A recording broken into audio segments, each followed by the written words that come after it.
நாட்டு மக்கள் தலையில் பேரிடியை இறக்கிய எண்ணெய் நிறுவனங்கள் 4 ஆண்டுகளுக்கு பின் பெட்ரோல் டீசல் விலையை அதிரடியாக உயர்த்தியதால் அதிர்ச்சி.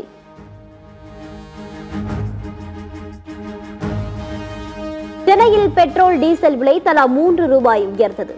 பெட்ரோல் விலை லிட்டர் 103 ரூபாய் 67 காசுகளுக்கும், டீசல் விலை லிட்டருக்கு 95 ரூபாய் 25 காசுகளுக்கும் விற்பனையாவதால் அனைத்து தரப்பு மக்களும் அதிர்ச்சி.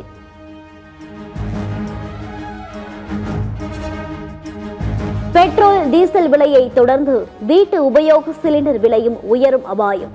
அத்தியாவசிய பொருட்களின் விலை உயரும் அபாயம்.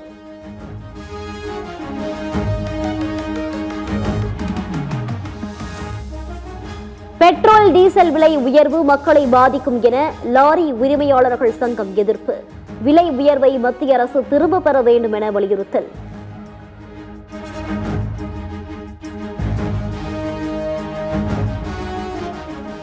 மகளிர் பெரிதும் பார்த்து காத்திருந்த உரிமை தொகை வங்கி கணக்கில் வரவு வைப்பு. வழக்கம் போல் வழங்கப்படும் 1000 ரூபாயை வரவு வைத்தது விஜய் தலைமையிலான புதிய அரசு.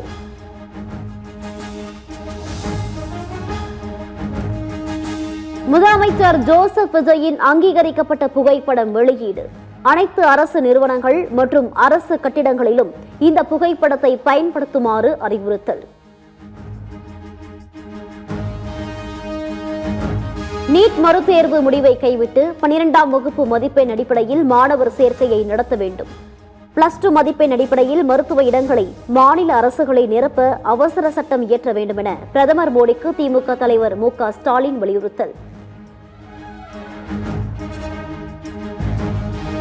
தமிழகத்தில் காலை 10 மணி வரை சென்னை, திருவள்ளூர், காஞ்சிபுரம், செங்கல்பட்டு, கடலூர், விழுப்புரத்தில் மழைக்கு வாய்ப்பு. தஞ்சை, மயிலாடுதுறை, நாகை உள்ளிட்ட டெல்டா மாவட்டங்களிலும் மழை பெய்யும் என வானிலை மையம் கணிப்பு.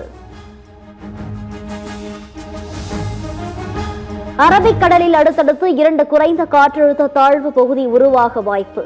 வரும் 17 மற்றும் 24ஆம் தேதி குறைந்த காற்றழுத்த தாழ்வு பகுதி உருவாகும் என இந்திய வானிலை ஆய்வு மையம் கணிப்பு.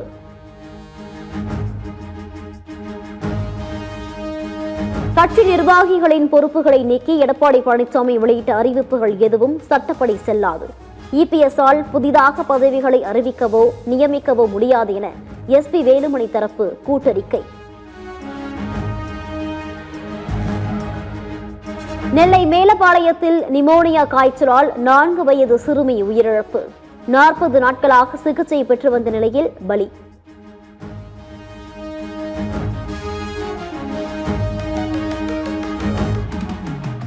சென்னை அடுத்த பெரும்பாக்கம் பகுதியில் டியூஷன் முடித்து திரும்பிய 14 வயது மாணவன் மின்சாரம் தாக்கி பலி.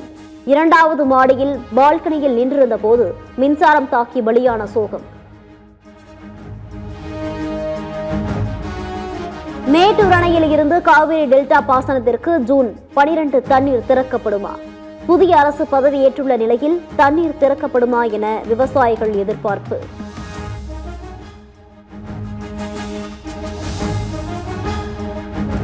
தங்கம் இறக்குமதிக்கு மத்திய அரசுக்கு அதிரடி கட்டுப்பாடுகள் விதிப்பு. 100 கிலோ தங்கம் மட்டுமே வரியின்றி இறக்குமதி செய்ய முடியும் என மத்திய அரசு அறிவிப்பு.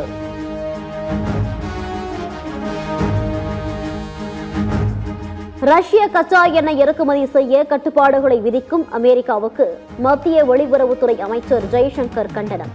ஒருதலை பட்சமான அழுத்தங்கள் மூலம் எதையும் சாதிக்க முடியாது எனவும் விமர்சனம்.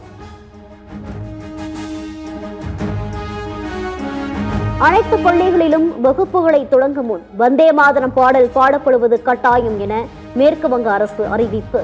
மேற்கு வங்கத்தில் புதிதாக பொறுப்பேற்ற பாஜக அரசு அரசாணை வெளியிட்டது.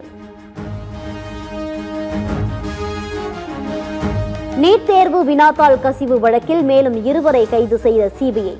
ஏற்கனவே கைது செய்யப்பட்ட 5 பேரை 7 நாள் காவலில் எடுத்து விசாரிக்க சிபிஐக்கு நீதிமன்றம் அனுமதி.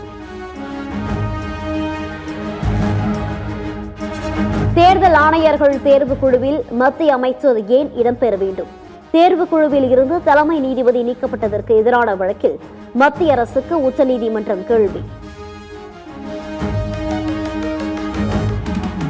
அமெரிக்காவும் சீனாவும் இணைந்து சிறப்பான எதிர்காலத்தை உருவாக்க உள்ளதாக அதிபர் டிரம்ப் அறிவிப்பு. இரு நாடுகளும் போட்டியாளர்களாக இல்லாமல் நட்பு நாடாக இருக்க வேண்டுமென சீன அதிபர் ஜி ஜின்பிங் வலியுறுத்தல். ஐபிஎல் லீக் போட்டியில் லக்னோ ஜெயின்ஸ் அணியை இன்று எதிர்கொள்கிறது சென்னை சூப்பர் கிங்ஸ் அணி. சென்னை அணி வெற்றி பெற்றால் 4வது இடத்திற்கு முன்னேறுவதுடன் பிளே ஆஃப் செல்லும் வாய்ப்பும் அதிகரிக்கும்.